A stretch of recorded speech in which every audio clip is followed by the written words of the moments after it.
The art of interior design is complex. I think most people recognize that it is a visual art, but for me, being an interior designer is more about creating a feeling in a space. That's another thing that I try to do as a designer. Like, a lot of times people will pick a style that they love, but sometimes they don't always think about like who's in the space and how's it going to feel for those people. So I'm really like an advocate for that. Like, your space needs to reflect who you are. You need to feel good, in the space that you have. In today's Road to 1000 episode, we venture off to Tampa, Florida, where we meet with Christina, an interior designer that is blazing her way in the design industry.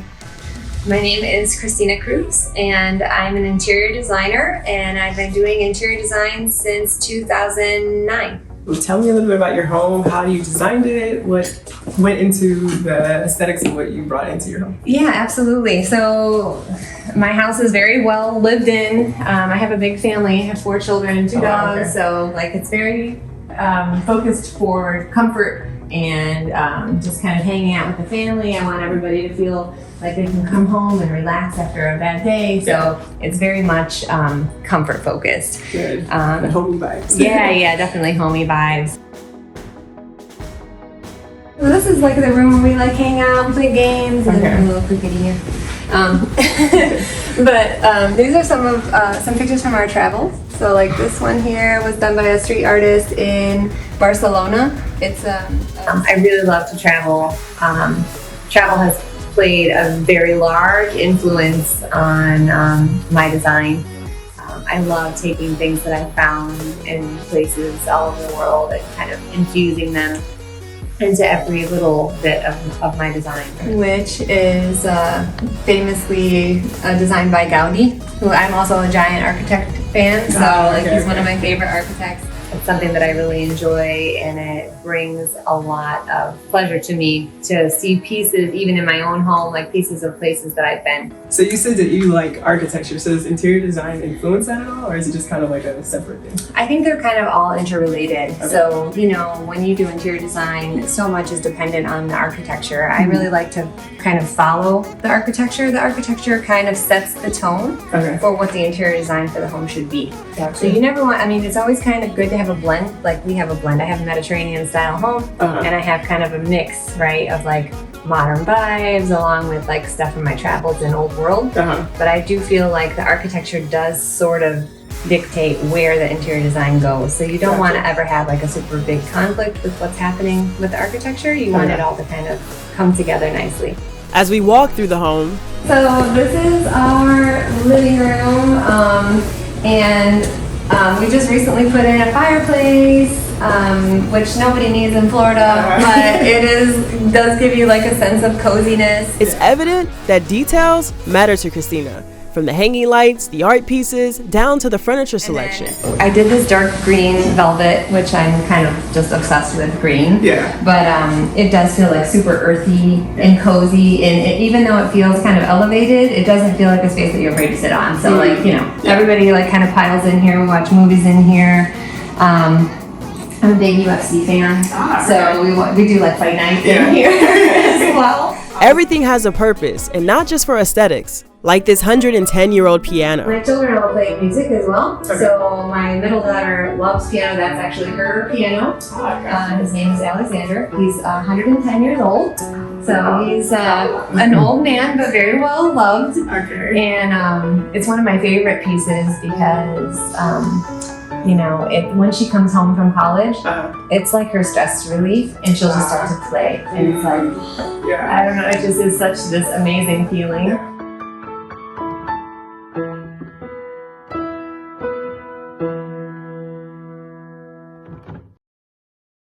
I am a mom to 4 amazing kids, Jasmine, Gabby, Sophie, and Nico, my only boy. The mom of 4 who is engaged to her fiancé George is all about family, and that is one of the reasons she left her job as a registered nurse and became an interior designer. After my twins were born, so I have 2 girls, and then I had boy-girl twins, right? So after they were born, I was like, okay, I cannot work 12 hours in a hospital. Like, somebody has to be home to take care of these kids. Like, it's just too much. And props to people who do it. I know people do it, but it was just, it didn't seem like a good approach to my life at the time. So I stayed home. to take care of my kids, which was beautiful and insane all at the same time. And I had never not had a job. I mean, not that, taking care of kids is for sure the craziest and most difficult job, but I had never like not worked outside of the home. Gotcha. So I started like meddling in all kinds of things. I had this big house in Ohio and this town where there was nothing to do, and I just started doing all kinds of things. And people would come over and they'd be like, "Oh, that looks so awesome. Who did that?" And I was like, "I did it." And then, I do other things, and people are like, "Who did that?" And I'm like, "I did that." And then it kind of like caught on. I started doing stuff for friends and for family and whatever. And it kind of just became evident, like, if I'm going to spend so much time doing this, I probably should make some money doing this, right? Yeah, that helps. So I went back to school and I finished my degree at the Art Institute of Pittsburgh through their online courses. So kind of, like women always do, juggling things, juggling kids and school and career and whatever. So I finished that, and right off the bat, I incorporated my business. And so like after you finished school, you went ahead and did the business, or was it at the same time? Kind of? It was kind of at the same time. Same time. Okay. Yeah. Wow. Yeah. And that was kind of right during the market crash of 2008. Okay. So I was like, well, this is smart, leave like a completely stable job in the hospital and do something creative. Brilliant. Yeah. But it was actually really good because the kids were really small. Okay. And it gave me the opportunity to kind of start out slow and like learn and build. Yeah. And it turned out great. Christina's background in nursing has been a big benefit when it comes to understanding how to lay out potential design needs one may have due to their medical conditions. You would never think that a job like nursing could have really any influence or helpful input to something like interior design, because they seem like so different. Polar opposite, right? Like, how are they related at all? But there's lots of little things, like, for example, like as a nurse, you have to be cognizant of like ADA requirements, Americans with Disabilities, like having a handrail to help people like get in and out of bed or in the bathroom or whatever, and then be cognizant of walkways, like how much space does somebody need if they're using a walker or if they're in a wheelchair, things like that. And those are also really important details in interior design, because it allows for accessibility and all of that. As we continue our tour of Christina's home, we step into the world of the kitchen.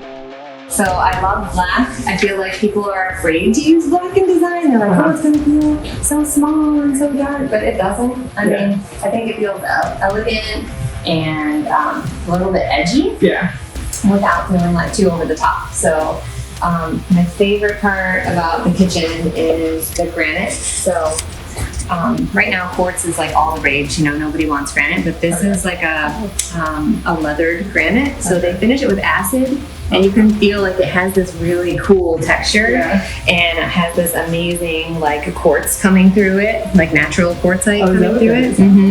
So I love it. Like a lot of times people will use materials like this and like backlight it. You'll see the bars like it's illuminated. The joy of a great kitchen is when families can all come together and enjoy the space, cooking, and celebrating holidays. It's a pretty modest kitchen, it's relatively small, but we cook every day. And I always have holidays here and parties here, and it's really, really functional for us. Everybody, like everybody's house, everybody likes to gather around the kitchen. Exactly. And so we're all here whenever we entertain. No, I love it because you got a lot of space here, and then like, especially when you're like trying to cut sodas in commerce when you don't have enough space. Yeah, though that was one of the intentions with like the giant sink, is like we wanted to be able to prep and just have, it was like form and function. They were equally important in this space. Like for people like say if they're like, well, I love to cook, or maybe I don't love to cook, like how do you determine what's going to work functionally for them in this space? Yeah, so there's lots of guidelines, and there's actually a lot of codes that go into creating kitchens. Like the history of kitchens is actually really interesting, and it came from like slave times and the help. Because back in the day when people had help, like the kitchens were not a feature. Like now everybody's like, oh, you gotta have a great kitchen and a great primary bath to sell at home, right? But back in the day, like if you go into turn of the century homes, you'll see the kitchen is like this tiny space tucked in the back. Right. That's because nobody cared about the kitchen. It wasn't a showpiece, just the people who were working there. And those people are the ones who literally wrote the book on what the guidelines should, like how big should this space be, so that when I open my fridge, I'm not going to be bumping into whoever's walking past me. And how wide should the sink be in order for me to function properly when I'm cooking? So there's a lot of little things that people don't think of when they're designing a kitchen. A lot of times people will come and they're like, hey, I want all these things, and I'm like, I'm going to show you why. You know, we always do a mock-up. We do 3D renderings to help people visualize like how things are going to fit. And it's a really good tool. We interrupt this program to introduce the two stars of our show. I have my Chesa Bear, who is 15, and Genki Sudo, who is 8, and they were both rescues. And cut. Hi, we were already here. Hi. Now back to your regular programming. In any business, it's always important to understand what is trending and how it can impact your business. Having a pulse in the world of fashion, believe it or not, gives Christina an advantage to knowing what trends to expect in the interior design world. Fashion is an entirely different animal, of course, but I mean, it's funny because I still follow fashion because I love it. So I'm always watching like New York Fashion Week, and I was like, ooh, this color is trending. In 2 years, it's going to cross over to interior design. So I feel like I'm always a little bit ahead. It gives me a little bit of a cheat, which is nice. No, that's really good. And I wouldn't even think about that because I wouldn't think what happens in fashion would happen in interior, but it does make sense. Delay. There's definitely a delay, and it probably comes from the processes of like having to manufacture like furniture and that sort of thing. Where fashion is fast. Fashion is fast and furious. You know, it's here and it's gone. So what does interior design all entail, like specifically?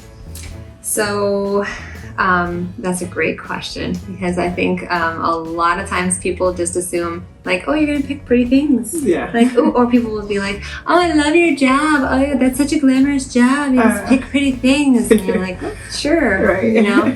But really, like for us, we're a full-scale interior design company. So like, for example, we'll work with a builder or an architect hand in hand and develop an entire floor plan.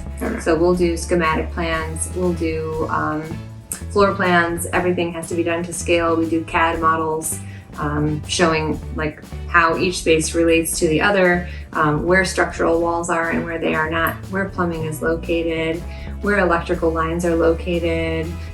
Not very glamorous, but absolutely necessary to have your house built properly. So we do that, and then we also do 3D renderings for our clients, like as we're developing the design concept. We'll do mood boards showing like colors and palettes, materials, but that once that gets developed to a point where the client's like, oh yeah, I love this color, I love this palette, then we'll develop that and create 3D renderings showing them the entire space. After viewing Christina's beautiful home, she took us on a tour to see a few of her projects. First up is a new build that our team is currently working on.